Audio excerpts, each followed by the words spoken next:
Hello, everyone, and welcome back to the Fine Leg to Fine Leg podcast. I know it's been a while since our last one, but we are doing some more now. Cricket is actually back. I think, as Michael Holding said on Sky Sports yesterday, this is the most watched Test match ever because there's no other cricket going on.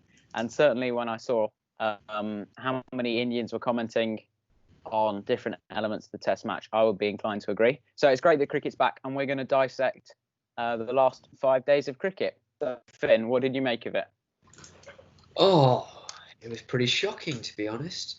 England weren't great. I think the major problem was we didn't pick broad, and I think we focused way too much, and a lot of people focus too much on pace at the moment, and that, especially on a wicket like that, you need to have movement through the air, because if you can face 95 miles an hour if you've got the reactions to do so, if it's not moving. But as soon as it's moving, even if it's at 80 miles an hour, that makes it a lot harder to play.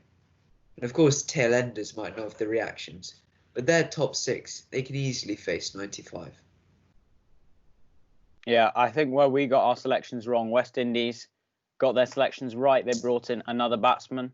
They brought in Jermaine Backwood instead of a spin option like Rakeem Cornwall or another seamer that they could have chosen. And I think that's maybe what proved the game, maybe what proved them right, because they ended up winning the game mainly through Blackwood's 95 in that second innings. He's usually not the best player in my eyes because he's a bit too aggressive too early on, but played quite a good innings. So maybe I've been proved wrong there. I think Jason Holder, I think he really backed up my point about movement because he was the one he's only bowling at 79 miles an hour, but he's moving it a bit, getting it in decent areas, and he got 6 wickets in our first innings where we just had a complete collapse because we couldn't play him.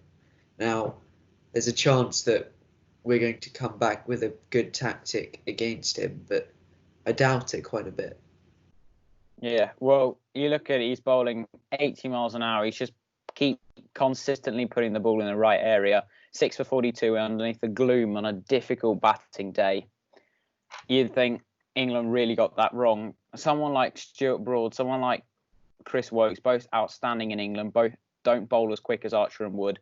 Archer and Wood really struggled in that first innings, and I think that really proved decisive, especially on that evening where West Indies ended 56 for 1 on a really difficult batting evening. England should have taken a couple more wickets at least there, because that West Indies top order is fragile. So England definitely should have taken more wickets, and that in the end proved costly. Yeah, I think they're quite inexperienced, and of course we were as well, but we should have capitalised on that a lot better.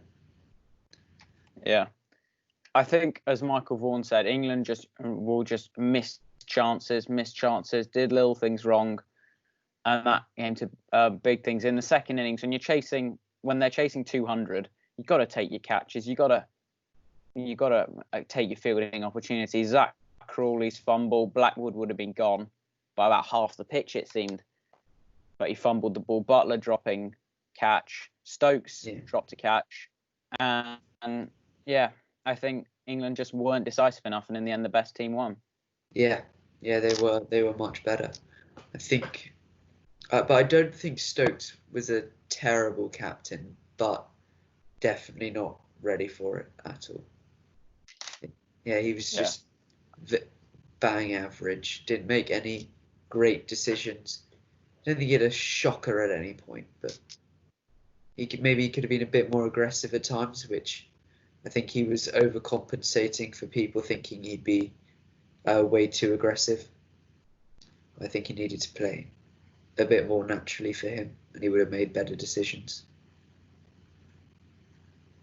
Yeah, I think it'll be nice moving on to Old Trafford to have Joe Root back.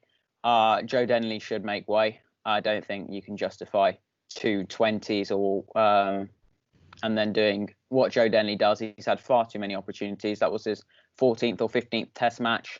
Only made 94 as his top score.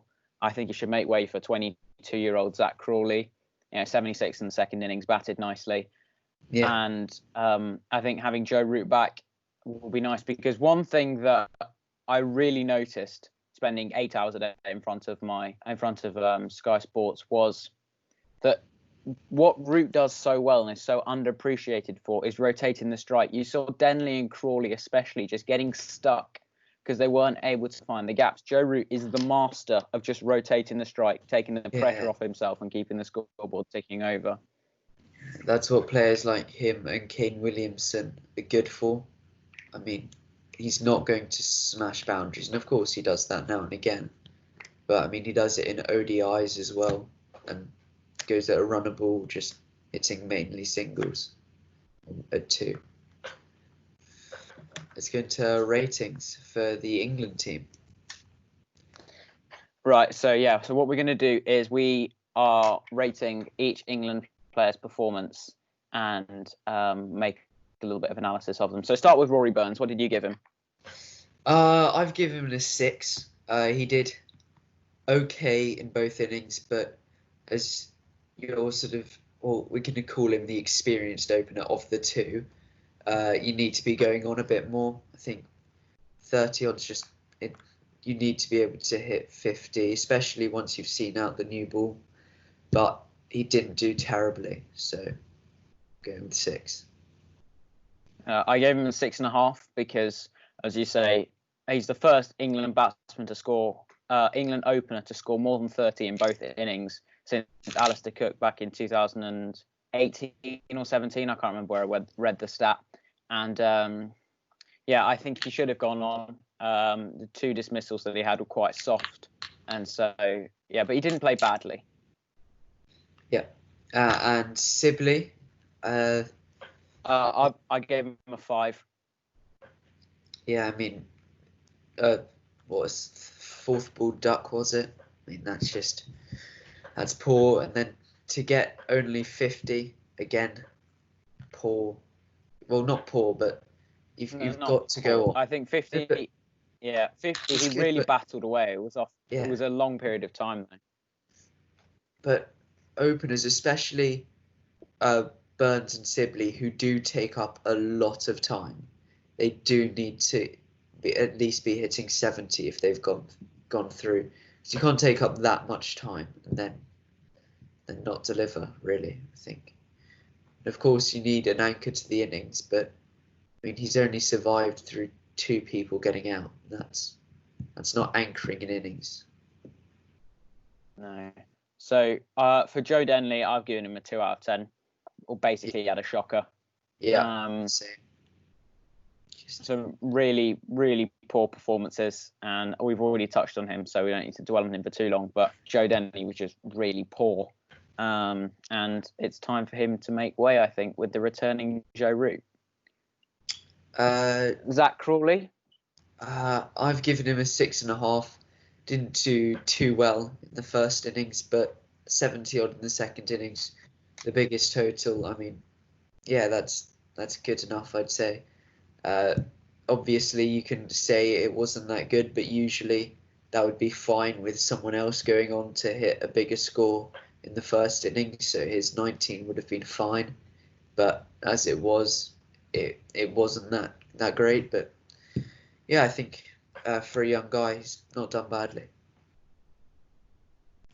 Yeah, it wasn't too bad. I think he will probably keep his place in the team. 76 is justifiable to take that Joe Denley spot, whereas because Joe Denley got only 29 and was dismissed in a really Joe Denley type fashion.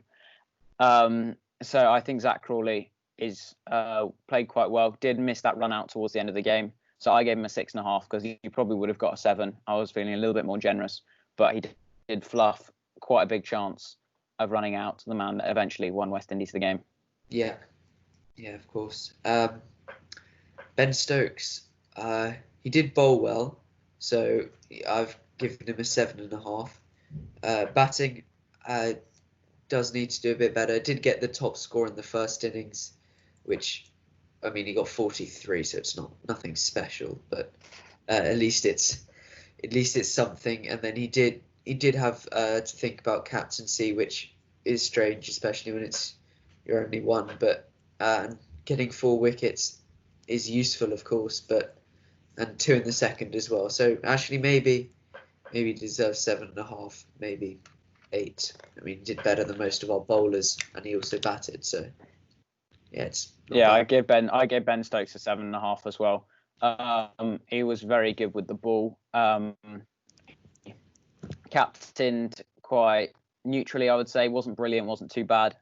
Nothing too crazy there. He obviously made that selection, which if England had skittled the West Indies with Archer and Wood, it would have been a genius selection. But as it turned out, it wasn't so genius. So I don't think Ben Stokes did too badly for his first game out as captain. But it'll be nice to see him focus on the things that he does so well when Joe Root returns for Old Trafford. Yeah, I mean, 40 odd in both innings. Yeah, that's fine if other people do well. Obviously, other people didn't do that well. But yeah, I think he deserves 8-ish. Yeah. Yeah. So Ollie Pope. He's a young guy. There's a lot of people rate him very highly. I'm included. But if you don't score runs, you don't score runs. So I think I've given him a 2. Yeah, I gave him a 2.5. Really not very convincing performance at all. 12 in the second innings, not very many in the first innings. Didn't really make an impact like he could do at short leg. I know he didn't have many chances, so he was sort of out of the game there. So yeah, quite uninfluential. One thing I would say though is he did look good for his 12. I mean, obviously it's not very many, but he had a couple nice boundaries in the first innings. He looked like he can play, which we know he can, but you need to make them into runs. So moving on to Butler. I gave Josh Butler a 3. The only thing that saved him from getting the same 2.5 that Ollie Pope did was that he did play well-ish in the first innings. And that's what saved him. Yeah. He didn't have a great game though. 35 it's not great, but from where he is in the batting lineup, that's okay.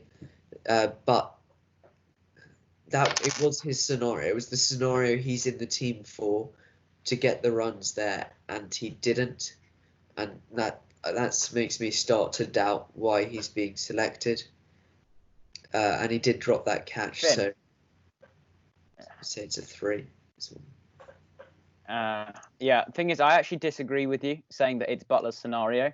Butler's scenario is when we're 310 for 5, he comes in and scores very, very quickly, very quick fire 50 off 35, 40 balls, and then that takes that score to a really good first innings total. I don't think Josh Butler's in there to come in when we're 80 for 5 and rebuild. I know it's what he is very good at in one-day games, but I don't think that's the scenario Butler's been picked for. So, yeah, you can say that he didn't have a great game, but I think he's there when we have a good top order and he comes in and cracks the ball around the park for a bit and takes that score to an unassailable first innings lead. I really don't think so, because we haven't had a good first innings in so long. I mean, Ashes a bit, but I think for England, if we're 310 for 5, we're laughing because we have a good bowling attack, but we haven't done anything to back that up. So I think he does need to be there for when we do badly, because that's what we do a lot more often. Yeah. Which isn't great. Yeah, I've seen lots of people say, why isn't Ben Foakes playing? And I just want to address that quickly and say the reason Ben Foakes isn't playing is because the last time we were in the Windies playing against this same bowling attack, he really, really struggled against the seam and swing of Shannon Gabriel, Jason Holder, Kemar Roach. I think Ben Foakes is a great player against spin in Sri Lanka and India and places like that. I reckon he'll be very good. But against the West Indies, especially in England, I think he would struggle. So I think we should stay with Buttler for the time being. He's basically got two matches to save his Test career, almost. Yeah, but Butler's got to do very well very soon. So moving on into the bowlers. Dominic Bess. Oh, I think he just didn't have much of an impact. He scored maybe 30 in the first innings, took 2 wickets, did nothing in the second half of the game. I mean, yeah, I think it's a 5 or a 6. Just didn't do enough, really. I mean, 2 in the first innings is useful. He didn't bowl badly at all, but you need your bowlers to do a bit better than that, I'd say. No, I disagree with you. No, I disagree with you. I think Dom Bess had a really good game. Very useful runs in the first innings. We were 170 for 9. If you get bowled out for 170, there's no way you can win the game. So taking that score just beyond 200, I think, was vital. And then in the first innings, he bowled very, very well. Was a little bit unlucky. He didn't take more wickets because the line that he bowled against Shea Hope was so impressive. And then the second innings, he wasn't bowled enough. There's no doubt about that. And he had 3 umpires' call decisions given against him, which so easily could have gone for him. One of them just before lunch, I couldn't believe my eyes. That was given as umpire's call not hitting. I thought at least 2/3 of the ball were underneath the top of the stumps. But something that... Yeah, I think he is a good bowler, and as much as it annoys me, he is probably the best choice as our spinner. A bit slower getting the right lines. Yeah, I think he definitely is good, and he proved he is good enough, but I think you want him to have a bit more of an impact on the game. Especially, I know he got 30, but he only got 3 in the second innings, and I think usually we'd have someone like Sam Curran or Chris Wokes there, and they're going to do better than that, especially from a batting point of view. Yeah. Right, Mark Wood. I think I've given him a 3, 2 or a 3. Got the last wicket in the first innings, and he got 1 wicket early on in the second innings. Yeah, he got Brooks out for a duck, I think. Yeah, but it's just not. He wasn't very good, I don't think. I think he's just quick, as I went on about it earlier, so I won't talk about it too much now. Just quick, not enough swing, and in England you need to swing it. Yeah, I don't think Woody had a great game at all, so I gave him a 3. Jofra Archer, I've given him a 5 because first innings really quite poor. Second innings came out, looked like a change bowler, bowled fantastically. He didn't bowl that quickly for a lot of it, especially with the new ball in that spell where he got a couple of wickets right at the start. I thought Archer was excellent. Yeah, I thought Archer was good actually in the second innings, but he needed to bowl well in the first innings, and I think he's clearly worked on something and changed something. So I reckon he will look good from the off in the next match. Yeah. Okay, so I gave Jimmy a 5. I don't think he played that well. Obviously, he bowled quite consistently in the second innings. First innings, I think he got a couple of wickets, but it wasn't too outstanding. And I think our bowling attack as a whole, minus Ben Stokes, struggled. I think Jimmy was quite good. He did need to be backed up by someone putting the pressure on at the other end, because they did defend quite a lot against him. He did get unlucky at times, but I think swinging it quite a bit, bowling it, most of the time it was around 84, 85 miles an hour, which is good speed for him. So that's clearly something he's worked on. It's been a good break for him, and I think if he was backed up better, he would have taken more, and I think we'd have done a lot better. I think he played well, but just you can't just have one guy bowling well with no one else doing it around him. Yeah. So I think that's where we're going to wrap it up there. The next Test match starts on Thursday, the 16th of July, which I think we'll both be looking forward to. And can England turn the series around? But thanks for watching this podcast, and we'll see you next time.